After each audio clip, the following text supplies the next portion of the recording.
Power doesn't always announce itself with a roar. Sometimes, it moves silently in the shadows, behind closed doors, in the mind of a boy who learned early on that control is everything. This is the story of how a quiet child from Leningrad rose through the ranks of the KGB, mastered the art of silence, and found himself holding the reins of a nation. This is the journey of Vladimir Putin through loyalty, secrecy, and ambition. I was born in a small communal apartment in Leningrad. 3 families, 1 kitchen. Privacy was a luxury we didn't have. My father, a war veteran. My mother, quiet, strong. They didn't speak much of their struggles, but I saw it in their eyes. From a young age, I knew I had to be tougher than the world around me. The streets were cruel. If you didn't learn to fight, you'd be eaten alive. I was small, but I had fury. I trained in judo, not just for discipline, but for survival. On the mat, I learned how to wait, how to strike, how to never show your next move. Life would become a match I never stopped playing. Most boys my age wanted to be cosmonauts. I wanted to be a spy. I read books on intelligence, watched Soviet films about double agents. The KGB wasn't just an agency to me. It was a way to disappear and still be in control. I didn't want fame. I wanted leverage. I applied early, quietly. I passed the tests: psychology, loyalty, discipline. When the letter came, I didn't smile. I nodded. This was the beginning of something deeper, something dangerous. I entered a world where words were weapons and silence was a shield. They sent me to East Germany. I watched the West from behind a curtain of smoke. My job was to blend in, listen, influence. I drank coffee with informants and passed notes in alleyways. But when the Berlin Wall fell, I saw something that shook me, the power of people. And I didn't like it. The USSR crumbled like wet paper.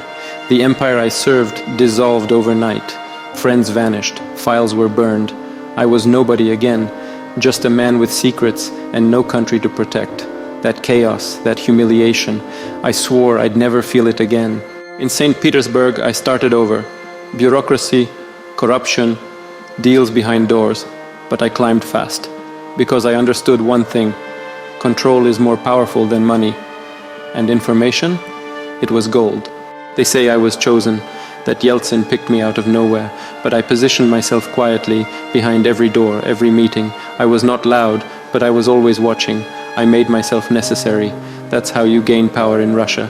You don't ask, you wait until they need you.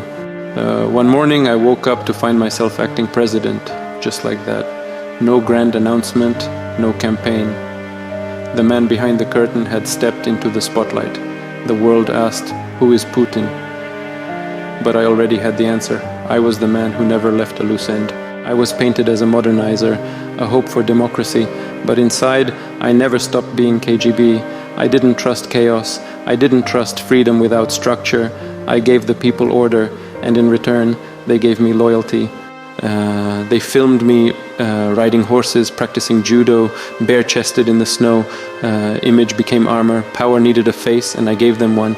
But behind the stunts and slogans I built something else, a system where nothing moved without my knowledge. Opposition grew. Journalists, critics, activists, some disappeared, others just fell silent. The West called it suppression. I called it preservation. I never feared voices. I feared chaos. And in my country, chaos had already taken too much. America, NATO, Ukraine, Syria, sanctions. I saw politics as a game of chess, always several moves ahead. You don't win by brute strength. You win by never letting your enemy see your real intention. People think they know me, but they only see what I allow them to see. The truth? Sometimes even I don't know where the man ends and the image begins. That is the cost of power.